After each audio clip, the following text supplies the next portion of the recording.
26 नवंबर 2008 की शाम मुंबई शहर अपने सामान्य रफ्तार में चल रहा था। कोई सोच भी नहीं सकता था कि आने वाली रात इतिहास की सबसे खतरनाक और दर्दनाक रात में बदल जाएगी।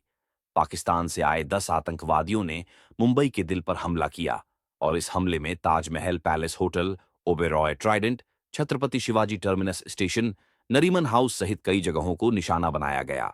हमले की शुरुआत 26 नवंबर 2008 शाम 8:10 पर 10 प्रशिक्षित आतंकवादी पाकिस्तान के कराची बंदरगाह से नाव के जरिए भारत की समुद्री सीमा में दाखिल हुए। एक भारतीय मछुआरे की नाव कुबेर को हाईजैक कर उन्होंने मुंबई के पास समुद्र तट पर लैंड किया। बाद में मछुआरे को मार दिया गया।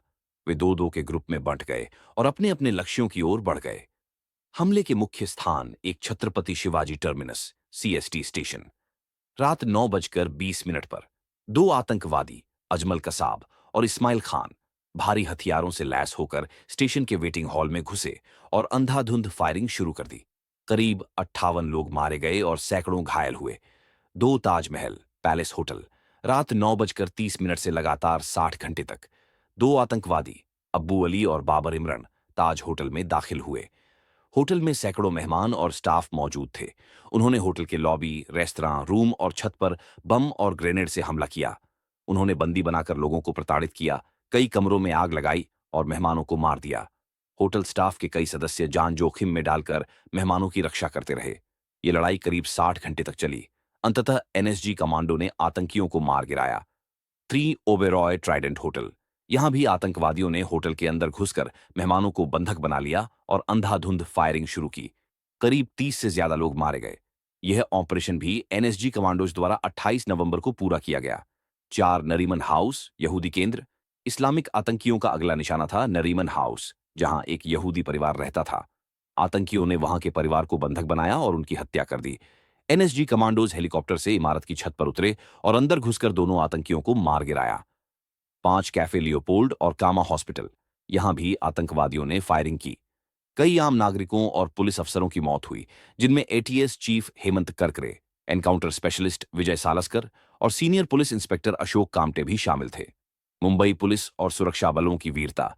इस हमले में सबसे बड़ी चुनौती थी आतंकियों को पहचानना और अलग-अलग जगहों से एक साथ निपटना। Mumbai police, NSG commandos, marine commandos, Marcos और आरआईएफ ने बहादुरी से मोर्चा संभाला। एनएसजी कमांडो मेजर संदीप उन्नी कृष्णन ताज होटल में ऑपरेशन के दौरान शहीद हुए।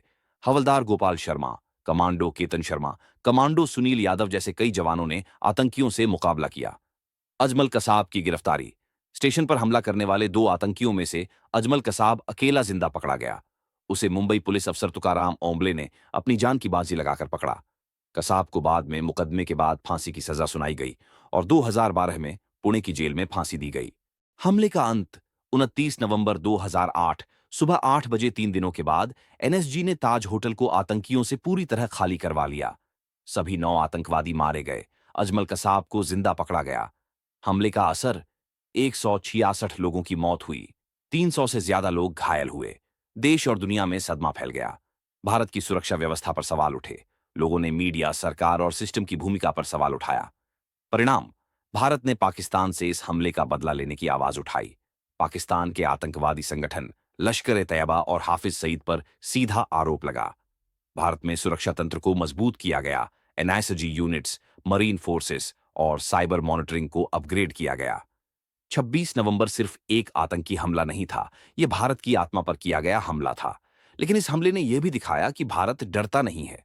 मुंबई की हिम्मत, सुरक्षा बलों की बहादुरी और आम नागरिकों का साहस, ये सब इस त्रासदी को इतिहास की एक अमर गाथा बना गए।